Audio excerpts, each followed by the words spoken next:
आप सभी को जय मसीह की। प्रभु यीशु मसीह के नाम से मैं आप सभी का स्वागत करता हूं आज के वचन के लिए। परमेश्वर के अजीजों, आज मैं एक बहुत ही गहरे विचार को लेकर आपके बीच में आया हूं और मैं आज आपको बताना और समझाना चाहता हूं। परमेश्वर आपको आशीष देना चाहते हैं। ये कहते हुए आज मैं आपको ये बताना चाहता हूं कि परमेश्वर के उद्देश्यों को प्रभु आपके जीवन में पूरा करना चाहते हैं।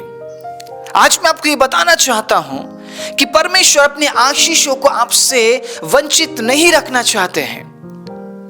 लेकिन कई बार हम उन बातों को हमारे जीवन में क्यों नहीं देख पाते? रुकावट क्या है? लेकिन वो जो रुकावट है वो क्यों है मेरे जीवन में? मैं वचन को भी पढ़ रहा हूं, वचन को सुन रहा हूं, लेकिन मैं रुकावट को क्यों महसूस कर रहा हूं? क्यों मैं खुद को प्रभु में बढ़ता हुआ नहीं देख पा रहा हूं? परमेश्वर के अजीजों, बहुत इंपॉर्टेंट बात जो आज मैं आपके बीच में लेकर आया हूं, प्रार्थना पूर्वक समझना बहुत जरूरी है। मैं जानता हूं हम में से हर एक व्यक्ति कभी ना कभी अकेले जिया है, अकेले रहा है। अगर आप ये कहते हैं कि मैं अकेले नहीं रहा हूं, मैं ये कहना चाहता हूं आपको, आप बहुतों के साथ रहने पर भी कई बार आप अकेले थे। कई बार आप अकेले थे, कई बार आप अकेले रहे हैं। इसीलिए आप पाप में गिरते हैं, इसीलिए शैतान आप पर अटैक करता है। शैतान आप पर हावी होता है क्योंकि आपने कई बार अकेले में समय बिताया। आज मैं उसी अकेलेपन को लेकर मैं कुछ ऐसी बातें आपके बीच में रखना चाहता हूं, जिन बातों को अगर आप प्रार्थना पूर्वक सुनते हैं, परमेश्वर के अजीजों, एक बहुत बड़ा बदलाहट हम देखने जा रहे हैं। अगर आप विश्वास करते हैं, आप आमीन कह के आप एक्सेप्ट कर सकते हैं। ग्रहण करना बहुत जरूरी है। क्या बोला जा रहा है, क्या बताया जा रहा है, ये बड़ी बात नहीं है। मैं बहुत बड़ी बड़ी बातें बोल सकता हूं, लेकिन अगर आपके अंदर क्षमता नहीं है ग्रहण करने की, तो आप उस आशीष को कैसे प्राप्त करेंगे? Hallelujah, praise the Lord. मैं उस समय से प्रभु के पीछे में चल रहा हूं जब मैं एक छोटा सा लड़का था। शायद मैं उस समय 15 साल का था। मैं शायद उस समय में मुझे मेरे माँ बाप की जरूरत थी, मुझे ऐसे दोस्त की जरूरत थी जिसको मैं अपनी बातें बता पाता। मुझे ऐसा लगता था कई बार कि कोई मेरे पास होता कि मेरी बातों को सुने, लेकिन मैं अपने आसपास प्रभु को छोड़कर किसी को नहीं पाता था। क्योंकि मैं जानता हूं कई बार हम लोगों को अपना बना लेते हैं, लेकिन कई बार वो अपना नहीं बनते, वो बन नहीं पाते हैं, वो अपनापन दिखा नहीं पाते हैं। इसीलिए कई बार बहुत से लोग हमारे आसपास होने पर भी हम अकेले रह जाते हैं। मैं आज यही पूछना चाहता हूं, उस अकेलेपन में आप क्या करते हैं? क्या आप स्थिर रह पाते हैं प्रभु में? बहुत इंपॉर्टेंट है, समझना जरूरी है आपको। बहुत से लोग ऐसा सोचते होंगे ना, मैं कुछ ऐसे वचनों को लेकर आता हूं जो कई बार समझना काफी मुश्किल है। मैं चाहता हूं आप इस तरीके के वचन को समझें जो आपके जीवन के साथ जुड़ी हुई है, जो आपके भावनाओं के साथ जुड़ी हुई है। मेरे पास बहुत सारे स्टोरीज नहीं है, कहानियां नहीं है कि मैं आपको कहानियां सुनाकर मैं आपको उत्साहित कर दूं। शायद कुछ समय आप उत्साहित हो जाएंगे, उसके बाद फिर से आप उसी गम में चले जाएंगे, उस अकेलेपन में चले जाएंगे। और अगर मैं आपको ये ना बताऊं, अकेलेपन में एक व्यक्ति अगर स्थिर ना रहे, वो प्रभु के वचन से दूर हो जाता है, उसकी उपस्थिति से दूर हो जाता है, तो आप उस अकेलेपन में स्थिर रहेंगे। आप उस अकेलेपन में भी आप प्रभु से दूर नहीं होंगे। मेरी बात समझ रहे हैं आप? मैं जब 15 साल का था, प्रभु ने मुझे परमेश्वर के वचन के अध्ययन के लिए मुझे चुना, मुझे बुलाया। मैं समझ नहीं पा रहा था कि मैं क्या करूं, लेकिन जब कॉलिंग आता है ना, आप रोक नहीं पाते हैं। शामुएल, एक छोटा सा लड़का जिसको गुरु को सौंप दिया गया कि वो सिखाया जाए और प्रभु में वो बढ़ता जाए। और जब छोटा सा वो लड़का था, बालक ही था, परमेश्वर की आवाज को उसने सुना। 3 बार परमेश्वर ने उसे पुकारा और तीनों बार शामुएल ने उस आवाज को सुना। इसलिए शामुएल भविष्य वाणी करने वाला भविष्यवक्ता बन गया, प्रॉफिट बन गया। एक प्रॉफिट का काम क्या है? परमेश्वर से सुनना और लोगों तक पहुंचाना। और ये बात शामुएल ने छोटे से ही बड़े अच्छे तरीके से किया। मेरा कहने का मतलब ये है, जब मैं छोटा सा था परमेश्वर ने मुझे बुलाया, और जब मैं उसके कॉलिंग को पहचान गया और जब मैं उसके पीछे चलने लगा, कई साल मैंने अकेले बिताए। परमेश्वर का अजीज हो, बहुत से लोग मेरे आसपास होते थे, लेकिन वो मेरे अपने नहीं थे, वो मेरे शुभ चिंतक नहीं थे। They want to use me, वो मुझे इस्तेमाल करना चाहते थे, मेरे अंदर के गुणों को वो इस्तेमाल करना चाहते थे, लेकिन वो मेरे शुभ चिंतक नहीं थे। कई बार प्रभु में बहुत से लोग हमारे शुभ चिंतक नहीं होते ना, वो हमें पसंद करते हैं, वो हमारे इंसानियत को, लाइक जो मैं हूं उसको पसंद नहीं करते हैं, वो पसंद करते हैं तो हमारे टैलेंट को, आपके टैलेंट को, मेरे टैलेंट को, प्रभु ने जो हमें गुण दिया उस गुण को पसंद करते हैं। और जब तक उन्हें लगता है कि ये जो भाई या बहन जिसके अंदर गुण है, इस्तेमाल का पात्र है, हम इस्तेमाल करेंगे, उसके बाद हम हटा देंगे। यही मकसद लेकर लोग इन दिनों में अपनापन दिखाते हैं। लेकिन मैं उस समय भी अपने परिवार को मिस करता था, विशेष करके मेरे माँ को मैं मिस करता था, मेरे मम्मी को मैं मिस करता था। लेकिन मुझे भी पता था कि अगर मुझे परमेश्वर के साथ चलना है, बहुत सारे सैक्रिफाइसेस है जो अब्राहम ने किए ना, जो बाकी लोगों ने किए, प्रभु के दासों ने किया। मैं जानता था इस बात को भी कि मुझे बलिदान सहित मुझे जीवन को जीना है, मुझे आगे बढ़ना है। परमेश्वर के अजीज हो, मैं बहुत जल्दी उस बात को मैं आपके बीच में रखना चाहूँगा, इसलिए बड़े ध्यानपूर्वक सुनिएगा। मैं अकेला था, बहुत सारे वार मुझ पर होते थे, बहुत सारे वार होते थे। हम शरीर में हैं और कई बार हम बहुत से क्षेत्र में कमज़ोर होते हैं। शैतान को पता है हमारी कमजोरी क्या है, और शैतान हमें गिराना चाहता है, ना कि उठाना चाहता है। प्रभु हमेशा अपने हाथों को बढ़ाकर हमें उठाते हैं, लेकिन शैतान हमें गिराना चाहता है। कई बार मैंने मेरे ऊपर अटैक्स को होते हुए देखा, मुझ पर वार किया गया, मुझे गिराने की कोशिश किया गया, लेकिन मैं अकेले होने के बावजूद भी मैं स्थिर रहा। इसलिए आज मैं आपके सामने बैठा हूं परमेश्वर के जीवित वचन को लेकर। मेरा कहने का मतलब है, आप कई बार अकेले जीवन बिताते हैं, बहुत सारे लोग आपके आसपास होते हैं, फिर भी आप अकेले होते हैं। उस अकेलेपन में क्या आप स्थिर है प्रभु में? अब ये जो स्थिरता है ये कहां से आती है? आपका विश्वास का नींव कैसा है? अगर आप ये कहते हैं कि पास्टर जी मैंने तो देखा उस भाई को प्रभु ने चंगाई दिया, मैंने तुरंत विश्वास कर लिया, ओ प्रभु चंगा करने वाला परमेश्वर है। आपकी नींव चंगाई है, आपकी नींव प्रभु यीशु मसीह नहीं है। आपके विश्वास का आधार क्या है? चंगाई या छुटकारा? आपने देखा जी उस भाई को काम नहीं मिल रहा था, उस बहन को काम नहीं मिल रहा था, मैंने देखा अरे प्रार्थना करने से ऐसा हो रहा है, अरे विश्वास कर लो जी ये जो परमेश्वर है ना ये काम भी दे देता है। आपका विश्वास का आधार क्या है? क्या है आपके विश्वास का आधार? मैं पूछना चाहता हूं आज। कई बार बहुत से लोग स्थिर नहीं रह पाते। क्यों स्थिर नहीं रह पाते हो? क्या कारण है स्थिर ना रह पाने का? मुझे बताइए आप। क्योंकि जो आधार है ना, जो नींव है, दैट इज रॉन्ग।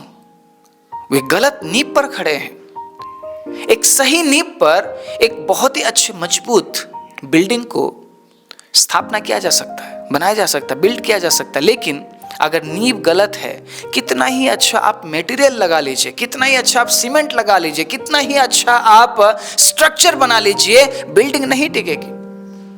आप ये कह रहे हैं मैं तो बहुत प्रार्थना करता हूं, मैं तो बहुत वचन पढ़ता हूं, लेकिन प्रॉब्लम क्या है कि मैं उस आशीष को मैं नहीं देख पा रहा हूं। नींव गलत है। उस पर आप कितना ही आप रद्दा रखिए, एक अच्छा स्ट्रक्चर नहीं बना पाएंगे आप। आपके परिवार का नींव कैसा है?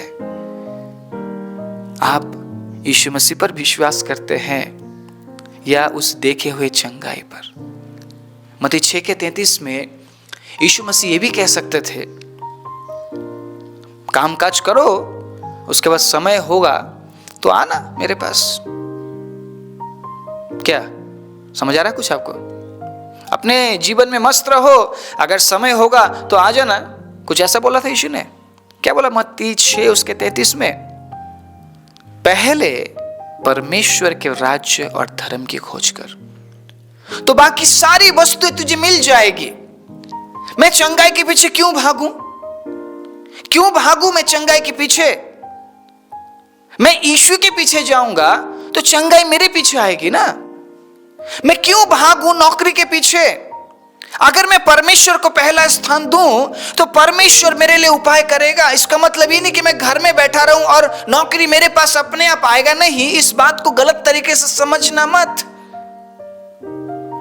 मुझे भीख नहीं मांगना पड़ेगा। आप समझ रहे मेरी बात? मुझे हाथ फैलाकर नौकरी मुझे मांगनी नहीं पड़ेगी। अगर मैं पहला स्थान प्रभु को देता हूं तो सब कुछ तो परमेश्वर का है। ये जो जमीन है, आसमान है, सब कुछ प्रभु का है। इंसान चाहे कितना ही अपना नाम लिख ले पत्थरों पर, वो पत्थर इंसान का नहीं बनेगा। जो पैसा आप कमाते हैं, जो शोहरत, जो दौलत इंसान के पास है, क्या इंसान का है? परमेश्वर का दिया हुआ है। हम बस उसे हासिल करते हैं। आप समझ रहे हैं? सब कुछ पहले से दिया हुआ है, हमें बस क्या करना है? मेहनत करना और हासिल करना है। ग्राउंड आपके पास है, जमीन आपके पास है, बीज परमेश्वर ने दिया है। इंसान का काम क्या है? उस बीज को बोना और फसल खाना। बोने के लिए अगर हम तैयार नहीं है तो फसल हमें नहीं मिलेगा। इसीलिए बाइबल में साफ साफ लिखा है, जब तू बोने के समय जो सोते हैं वो कटने के समय रोएंगे। काम करने के समय जो आलस करते हैं वो कटने काटते समय वो पछताएंगे, वो रोएंगे। इसीलिए बोते समय तुम परिश्रम करो ताकि तुम्हें काटते समय फसल मिले। आमीन। तो मेरे कहने का मतलब ये है, परमेश्वर के अजीजों, अगर आपका नींव गलत है, अगर आपका विश्वास चंगाई पर आधारित है, चमत्कार पर आधारित है, आशीष पर आधारित है, अगर आपका नींव छुटकारे पर आधारित है, तो आप मिस कर जाएंगे प्रभु यीशु मसीह को। आप मिस कर जाएंगे परमेश्वर के उस सामर्थ को। जो सामर्थ निकली है, जो हो रहा है, वो पवित्र आत्मा का काम है। और उस आत्मा को, उस परमेश्वर को हम मिस कर गए तो फिर हमारे हाथ में क्या बचा? आखिर में हमें क्या बोलना पड़ेगा? सुलेमान की तरह, जो कुछ था वो हवा था, मैंने हवा को पकड़ा था और आज मेरे हाथ में नहीं है। इतना बड़ा उदाहरण हमें दिया गया है परमेश्वर के वचन में, तो फिर हम क्यों एक गलत आधार पर हम विश्वास करते हुए आगे बढ़ रहे? क्यों हमारा जो विश्वास रूपी जो नींव है वो एक ऐसा नींव बन रहा है कि उस पर हम स्ट्रक्चर बना ही नहीं पाएंगे, उस पर हम रद्दा रख ही नहीं पाएंगे। परमेश्वर के अजीजों, अगर आपका नींव यीशु मसीह है, आप बढ़ते जाएंगे, आप बढ़ते जाएंगे। हालेलुया। और जब आपका नींव सही होता है ना, वहां पे बढ़ोतरी शुरू होती है। हालेलुया। वहां पे बढ़ोतरी शुरू होती है। देखिएगा, परमेश्वर हमें आशीष देना चाहता है, प्रभु हमें बढ़ाना चाहता है, लेकिन अगर हमारा नींव ही गलत है, अगर हमारा नींव सही नहीं है, तो वो जो आशीष है वो कैसे आएगा हमारे ऊपर? प्रभु हमें आशीषों से भरना चाहता है। अगर दाऊद कहता है मेरा कटोरा उमड़ रहा है, तो वो आपके कटोरों को भी उमाड़ना चाहता है। वो चाहता है कि आपके कटोरे भी उमड़े। हालेलुया। इसीलिए परमेश्वर के अजीजों, मैं आपके बीच में प्रभु के वचन से पढ़ना चाहता हूं कुलिस्सियों का किताब 2 अध्याय उसके 6 आयत को सुनिएगा और 7वें आयत को भी। जैसे तुमने मसीह यीशु को प्रभु करके ग्रहण कर लिया, वैसे ही उसी में चलते रहो और उसी में जड़ पकड़ते बढ़ते जाओ। और जैसे तुम सिखाए गए, वैसे ही विश्वास में दृढ़ होते जाओ और अधिक धन्यवाद करते रहो। अब आप सिखाए कैसे गए हैं मुझे नहीं पता, आपको किसने सिखाया है मुझे नहीं पता, कहां से आपने सीखा है मुझे नहीं पता, लेकिन आज के प्रचार के अनुसार अगर आप अपना नींव प्रभु यीशु मसीह को बनाते हैं, अगर आपका आधार प्रभु यीशु मसीह बनता है, तो बढ़ते जाइए उसमें। हालेलुया। बढ़ते जाइए उसमें। Praise the Lord. बढ़ते जाइए उसमें। आपको बढ़ते जाना है। लेकिन जो गलत नींव सहित बढ़ते गए हैं ना, उन्हें नीचे लाना भी मुश्किल है। वो गिर कर ही मानेंगे, वो गिरेंगे, और अगर उन्हें पछतावा हुआ तो वो दूसरा नींव तैयार करेंगे। लेकिन गिरने से पहले तक तो वो अपने जीवन में मस्त रहना चाहेंगे। परमेश्वर के अजीज हो, जैसे तुम सिखाए गए, मुझे नहीं पता आपने किस तरीके से ग्रहण किया, कैसे आप सिखाए गए, लेकिन आज जो बातें मैं आपके बीच में रख रहा हूं, उन बातों के अनुसार परमेश्वर के अजीज हो, अगर आप प्रभु यीशु मसीह को नींव बनाते हैं, अगर आपका विश्वास का आधार प्रभु यीशु मसीह है, आपको बढ़ते रहना उसमें। और 7वें आयत में बहुत अच्छी बात यहां पे लिखी है। पहले तो कहा है चलते रहो, ठीक है, उसके बाद कहा है जड़ पकड़ते और बढ़ते जाओ। Praise the Lord. जड़ पकड़ते और बढ़ते जाओ। प्रभु चाहता है कि आप बढ़े, प्रभु चाहता है कि आप बढ़ोतरी करें, लेकिन आपका जो विश्वास का आधार है वो गलत था, जो नींव है वो गलत था, इसलिए बढ़ोतरी नहीं थी। लेकिन अगर आपने आज के प्रचार के अनुसार अगर अपने विश्वास का जो आधार है वो प्रभु यीशु मसीह को बना लिया है, तो फिर प्रभु का वचन क्या कह रहा है? जड़ पकड़ो, उसमें जड़ पकड़ो और बढ़ते जाओ। और जब आप बढ़ते जाते हैं ना, परमेश्वर के अजीजों, कुछ आपको ऐसा करना है जिसके वजह से आप उस आशीष को देख पाएंगे, जो बात आज मैं आपको बोलने जा रहा हूं। ठीक है, इतना तक आप समझ गए होंगे। अब मैं कुछ और बातें आपके बीच में रखना चाहूंगा बहुत जल्दी से। ठीक है, आपने लिफ्ट देखा होगा, लिफ्ट के बाहर कुछ लिखा होता है। क्या लिखा होता है लिफ्ट के बाहर? कभी आपने ध्यान किया है क्या लिखा होता है लिफ्ट के बाहर? इस लिफ्ट में 1000 किलो तक का जो वजन है वो उठाया जा सकता है। अगर 1000 किलो से ज्यादा हुआ तो जो लिफ्ट है वो नीचे आ सकता है या कुछ ना कुछ घटना घट सकता है। तो लिफ्ट के बाहर लिख दिया जाता है। तो जो लिफ्ट के अंदर घुसते हैं, जो लोग वो देखते हैं, अगर बिना देखकर आप घुस रहे हैं, ज्यादा लोग घुस रहे, तो नुकसान आपका है। ठीक है, मेरी बात समझना आप। जो रस्सी है ना, जो रस्सी जो लिफ्ट में लगाया जाता है, जो तार है, उसके अंदर जो वजन झेलने की जो क्षमता है वो 1000 किलो है या 500 किलो या 600 किलो है। उससे ज्यादा वजन नहीं झेल सकता वो। समझना है मैं क्या बोल रहा हूं। जब आप जड़ पकड़ते और बढ़ते जाते हैं ना, अपनी क्षमता को बढ़ाते जाइए।